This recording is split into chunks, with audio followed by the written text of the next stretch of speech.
മുതലപ്പുഴയാണ് വിഷയം. അവിടുത്തെ ജനങ്ങളുടെ ദുരിതം പറയാൻ നമ്മോടൊപ്പം ഒരു അതിഥി കൂടി ചേരുകയാണ്. വലേറിയൻ ഐസക് കേരള സ്വതന്ത്ര മത്സ്യത്തൊഴിലാളി ഫെഡറേഷന്റെ ഭാഗമായി പ്രവർത്തിക്കുകയാണ്.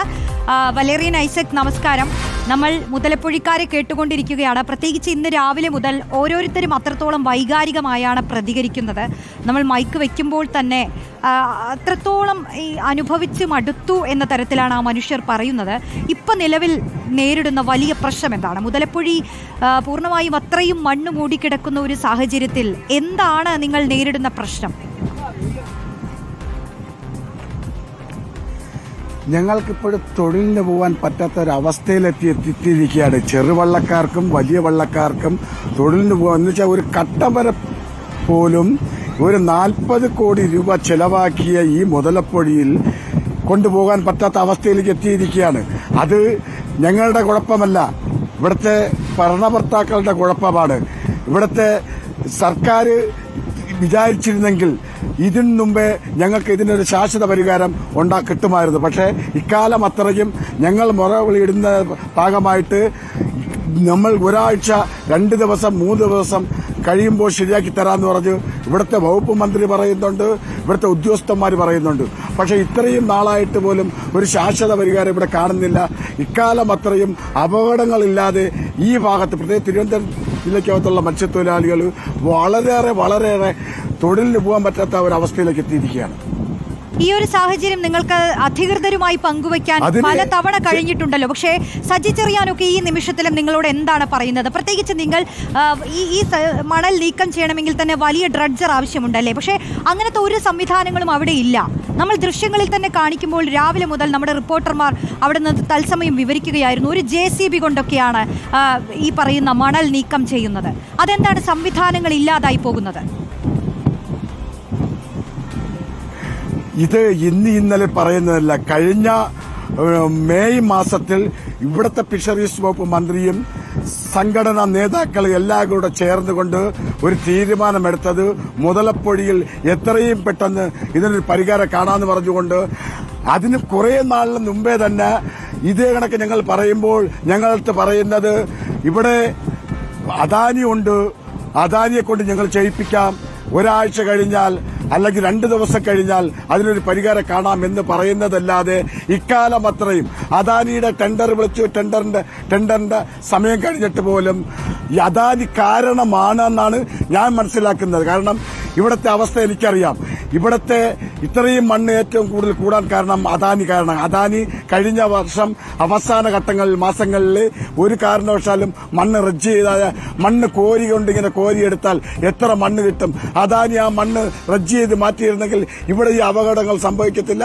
ഇതിനൊരു പരിഹാരം കാണും. ഇപ്പോഴും പൊഴി കിടന്ന് ഓടിക്കൊണ്ടിരിക്കുമായിരുന്നു. ഇത്രയും മണ്ണ് കുന്നായിട്ട് അവിടെ കയറാത്ത അവസ്ഥയിലെത്തുമായിരുന്നു. പക്ഷേ ഇതിനിപ്പോഴൊരു ശാശ്വത പരിഹാരം കാണണമെന്ന് പറയുമ്പോഴത്തേക്കും ഇതിനൊരു പരിഹാരം കാണണമെന്ന് പറയുമ്പോൾ ഇപ്പോൾ ചെറിയ ഒരു മിഷൻ കൊണ്ടുവന്നിരിക്കുകയാണ്. ഇപ്പോൾ ചോദിച്ചപ്പോൾ അവർ പറയുന്നു കണ്ണൂരിൽ ഇതിന് വലിയൊരു റജ്ജർ ഉണ്ടെന്ന്. ആ റജ്ജർ കൊണ്ടുവന്നാൽ എത്ര നാൾ ഇത് പണി ചെയ്ത് ഇതിനൊരു പരിഹാരം കാണുമെന്ന് ഇവിടുത്തെ മത്സ്യത്തൊഴിലാളികൾക്ക് ഇപ്പോഴും ഒരു ധാരണയിൽ ഇല്ലാതിരിക്കുകയാണ്. ഞങ്ങൾക്ക് പണിക്ക് പോകാൻ പറ്റുന്നില്ല. ഞങ്ങൾ ഇപ്പോഴും നേരത്തെ നിങ്ങൾ എഴുതി കാണിച്ചതുപോലെ പാലായനം ചെയ്തുകൊണ്ടിരിക്കുകയാണ്. മറ്റ് തീരപ്രദേശങ്ങളിലും മറ്റ് മേഖലകളിലേക്ക് പോകേണ്ട അവസ്ഥയിലേക്ക് എത്തിയിരിക്കുകയാണ്. എന്തിനാണ് ഞങ്ങൾക്ക് ഈ ഹാർബറിന്റെ ആവശ്യം? അല്ലെങ്കിൽ നിങ്ങൾ ഈ ഹാർബർ ഞങ്ങൾക്ക് പണിഞ്ഞു തരണ്ടായിരുന്നു. ഞങ്ങൾ അതായത് മേഖലയിൽ നിന്നുകൊണ്ടുള്ള പിന്നെ വള്ളങ്ങൾ ഇറക്കി ഞങ്ങൾ തൊഴിലിന് പോയി ഞങ്ങൾ മന്ത്രി സജി ചെറിയാൻ എന്താണ് പറയുന്നത് നിങ്ങളോട്? മന്ത്രി സജി ചെറിയാൻ എന്താണ് പറയുന്നത്?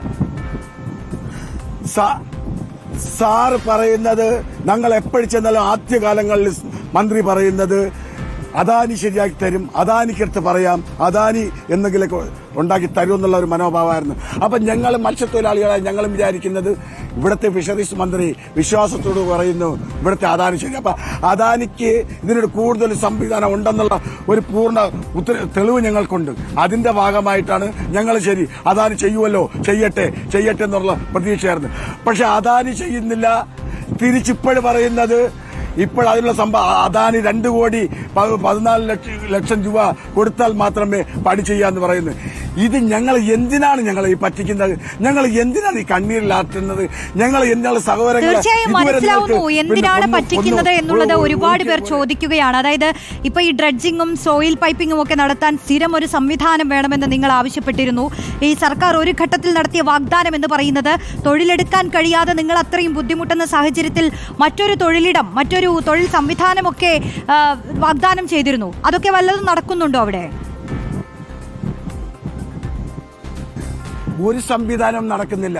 ഞാൻ അതല്ല പറയാം, കഴിഞ്ഞ വർഷം ഇവിടുന്ന് ഞങ്ങൾ ഇവിടം വിട്ടുകൊണ്ട് ഇവിടുത്തെ അപകടങ്ങൾ കൂടുതൽ കണ്ടുകൊണ്ട് നേരെ കൊല്ലത്ത് പോയി. കൊല്ലത്തെന്ന് വെച്ച് കഴിഞ്ഞാൽ അതിന്റെ അപ്പുറം വിഷയമാണ്.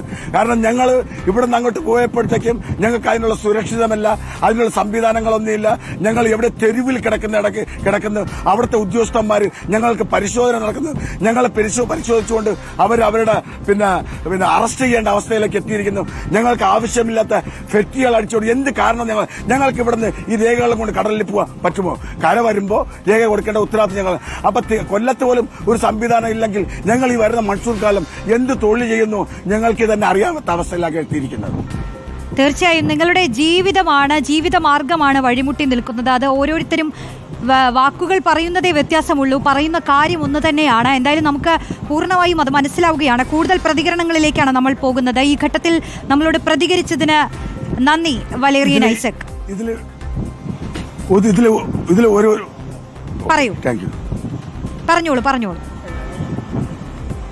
ഒരു വിഷയം കൂടെ ഇതിന്റെ അകത്ത് ഒരു വിഷയം കൂടെ കിടക്കുന്നത് മുതലപ്പൊഴിയുടെ വിഷയം ഇവിടെ മത്സ്യത്തൊഴിലാളികൾക്ക് മാത്രമല്ല, ഇവിടെ എല്ലാ സ്ഥലങ്ങളിലും എല്ലാ പഞ്ചായത്തുകളും, വക്കം പഞ്ചായത്ത്, കടക്കാവൂര് പഞ്ചായത്ത്, അഞ്ചുതെങ്ങ് പഞ്ചായത്ത്, പിന്നെ ഈ മേഖലകളിലുള്ള എല്ലാ ഭവനങ്ങളിലും വെള്ളം കയറാനുള്ള അവസ്ഥയിലേക്ക് എത്തിയിരിക്കുകയാണ്.